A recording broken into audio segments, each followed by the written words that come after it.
Bonjour, nous sommes rendus à la capsule 7.4 de notre projet Dynamisation pour le web du document archivistique et numérique, note de recherche 3. Ouais. Capsule 7.4 et document 3. Bon, faut pas que je me trompe. Alors, moi, je suis un tout petit au bas de l'écran et puis ce que vous voyez, c'est... On voit la flèche? Ouais, bon. C'est un fichier. Ah oui, c'est vrai, c'est pas le fichier qu'on voit, c'est la vidéo que j'ai prise plus tôt. Et j'avais commencé à faire la narration en promenant d'un fichier à l'autre. Et puis, à l'écoute, je trouvais que c'était pas ni très clair, ni très bon. Alors, je reprends en narration, en différé. Et puis, ce que j'ai ici à l'écran, c'est la vidéo. Alors, je peux pas me promener dans le fichier comme je veux, parce que ce sont des images, c'est pas vraiment le fichier comme tel. Alors, si j'avance gentiment, le fichier de présentation de la capsule 7.4, comme pour les vidéos précédentes et les autres capsules, le site est construit avec un ensemble de répertoires, chacun pour chaque vidéo et chaque capsule, et puis je recopie tous les fichiers du projet d'un répertoire à l'autre. Comme ça, on peut voir une évolution dans le temps du projet. Alors, nouveau répertoire, nouvelle copie de fichier. Je les modifie pour qu'on puisse voir qu'on est bien rendu à la version 7.4 et qu'on a accès aux fichiers avec les nouvelles fonctionnalités. Ben, en fait, la nouvelle fonctionnalité, parce qu'il y en a juste une. Bon, c'est mieux que rien. Mais c'est une jolie petite fonctionnalité. Oui. Et puis, qu'est-ce que j'ai aussi enregistré si je poursuis? Capsule 7.4. Bon, ça va bien. Marche pas. Manque des fichiers. Et, je recule un peu. Alors, on se souvient peut-être, si vous avez vu la capsule précédente, que j'ai ajouté une arborescence des mots-clés qui sont présentés dans le document. Toutes les citations sont regroupées par mots-clés. Et puis, ces mots-clés-là ont une hiérarchie en thèmes principaux et sous-thèmes. Et à la fin, il y a les citations qui correspondent à ces thèmes-là. Alors, j'avais fait la présentation hiérarchique des mots-clés. Et maintenant, en jouant dans le code, ça ne devait pas être si compliqué. Puis au final, ce que je m'attendais à être extrêmement difficile à faire, j'ai triché un peu. Et puis, il y a toute une portion du travail que j'ai pas eu besoin de faire. Donc, on a un aperçu du fichier JSON qui contient la liste de tous les mots-clés et les citations structurées de façon hiérarchique. Et puis, il y a JS3 qui est une petite librairie que j'ai trouvée en ligne qui permet de transformer le fichier JSON en présentation hiérarchique, comme ce qu'on a dans l'ordinateur, les ensembles de fichiers, répertoire sur répertoire.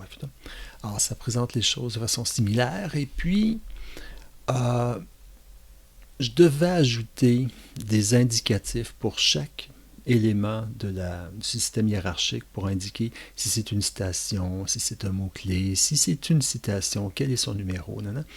Et puis, finalement, en utilisant simplement le texte affiché dans le système hiérarchique, je détermine si c'est un nombre. Si c'est un nombre, ben, c'est que c'est une citation. Sinon, ben, c'est un mot-clé. Alors, quand on clique sur un mot-clé, on ouvre un élément hiérarchique de la liste, et puis quand on clique sur une citation, on va la voir apparaître. Pour la voir apparaître, c'est sensiblement la même chose que la page qu'on a déjà, c'est-à-dire notre page de sélection aléatoire de citations. Dans cette page-là, on va chercher dans la liste des 1161, si je me souviens bien. 1161 citations, on va en prendre une au hasard, on en prend une seconde, une deuxième, une troisième, et on en prend 6. On peut en ajouter d'autres, on peut en enlever. Dans ce cas-ci, le code pour aller chercher la citation dans la série qui est un fichier XML, si on se souvient bien. C'est la même chose. Alors, je pouvais copier tout ou presque tout le code de la page de sélection des citations aléatoires et l'amener dans cette nouvelle page-ci. Mais comme le code est sensiblement pareil, j'ai extrait le code d'une page pour le mettre dans une page à part. Donc, ce code-là s'applique autant à la page de sélection aléatoire qu'à notre page d'affichage hiérarchique, sauf quelques petits détails. J'ai triché un peu. Je pourrais raffiner ce code extrait-là pour le rendre plus clair, plus facile à travailler et pour éliminer les tricheries, le trichage. Pour l'instant, on veut juste aller voir. Est-ce qu'on arrive à un moment donné où... Ah ben oui, il faut déboguer, parce que bon, ça ne marche jamais du premier coup. C'est dans le segment 2. Bon, je reviens.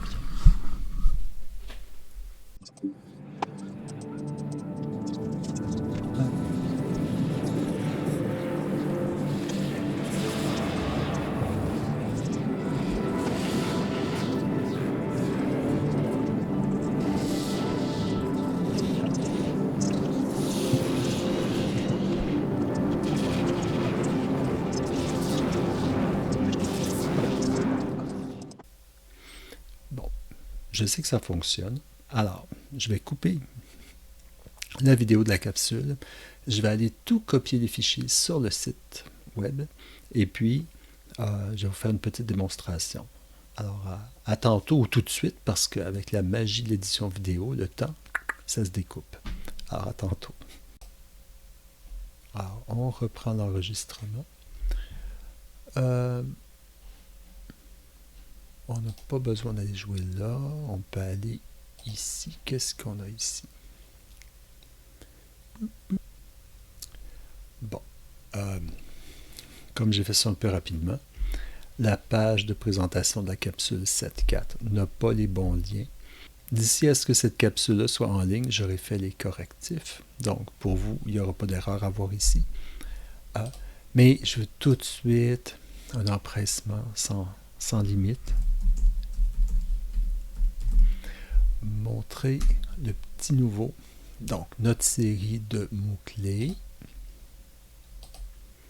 Et puis, citation numéro 60.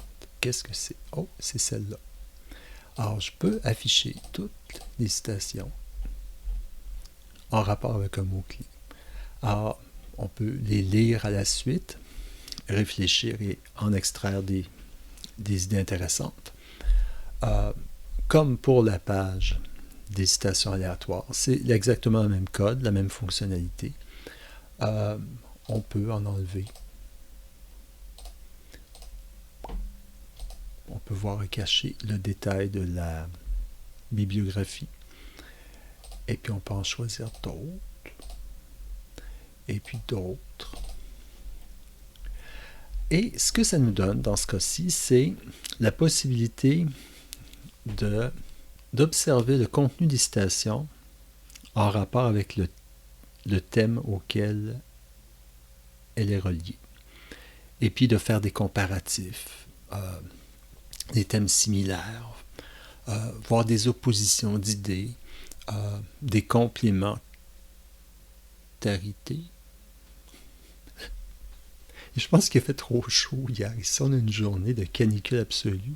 Aujourd'hui, les neurones ont fondu, enfin. Ça reste un peu un jeu, et non, dans la mesure où il y a un ensemble de concepts qui s'attachent à l'affichage des citations. Éventuellement, on va pouvoir sauver ces ensembles-là et créer des petits paquets de citations choisies et puis pouvoir y revenir par la suite et modifier ces petits ensembles-là. Pour ce faire, je dois activer la base de données dans le site et puis tout le code de gestion de la base de données et puis le gestion des comptes et tout ça. C'est un petit peu beaucoup. embêtant. Je veux utiliser un système qui va me permettre de sauver du temps, mais ce système-là, je dois apprendre comment ça fonctionne. Enfin, puisque dans ces temps-ci, ça va très bien, donc ça ne devrait pas être si compliqué. Malheureusement, c'est un élément du projet qui est un tout ou rien. Ça ne peut pas juste fonctionner un peu. Ça va fonctionner en entier ou ça ne fonctionne pas du tout. Entre-temps, je vais voir à ajouter d'autres fonctionnalités. Mais pour l'instant, c'est, je pense, quelque chose qui va vous permettre de vous amuser encore pendant quelques temps. Et c'est ce qu'on a de nouveau. Et puis comme le code provient de la page des citations aléatoires, j'ai la même possibilité de changer la taille des caractères. Et particulièrement maintenant, ça va m'être utile pour quelques jours encore, parce que même si j'ai de nouvelles lunettes, je vois très bien de près, je vois très bien de loin, mais je vois pas bien à distance d'écran. Il y a un petit quelque chose qui ne va pas dans la lentille. Donc, pouvoir voir des caractères plus gros, ça va être bienvenu dans mon cas. Bon, c'est assez de fantaisie pour aujourd'hui. Probablement que la prochaine vidéo que je vais mettre en ligne, ça va être la vidéo numéro 8, où je vais ressortir mes notes parce que j'avais tout préparé, quelque chose de mignon. On va parler du futur du document, le futur que j'imagine du document, qui va nous emmener dans un monde, je pense, qu'on ne soupçonne pas, mais techniquement, on est presque capable de le faire. Alors, j'imagine que dans 10-15 ans, ces fonctionnalités nouvelles-là vont être absolument répandues partout. Ils vont devenir une sorte de nouvelles normes du document. Enfin, j'invente beaucoup parce que je ne suis pas un spécialiste du document, mais avec ce que j'avais trouvé comme information, je trouvais l'idée de parler du futur du document l'idée intéressante, parce que ça va aussi nous amener à réfléchir d'avance au futur de l'archive ou de l'archivistique. Alors, juste un aperçu de l'idée. Je pressens que dans l'avenir, des documents qu'on considérait statiques aujourd'hui vont être dynamiques. C'est-à-dire que le contenu du document va être le même en essence, mais ses particularités vont changer selon qui le lit, pourquoi on le lit, et d'où il provient, où il a été stocké, son contexte d'utilisation. Alors, comment est-ce qu'un document peut changer de contenu automatiquement et s'adapter au contexte de lecture et d'usage? Ça, c'est l'intelligence artificielle qui nous donne cette option-là. Alors, j'en dis pas plus. Hein? Bon, on verra la prochaine fois. Alors, bonne journée.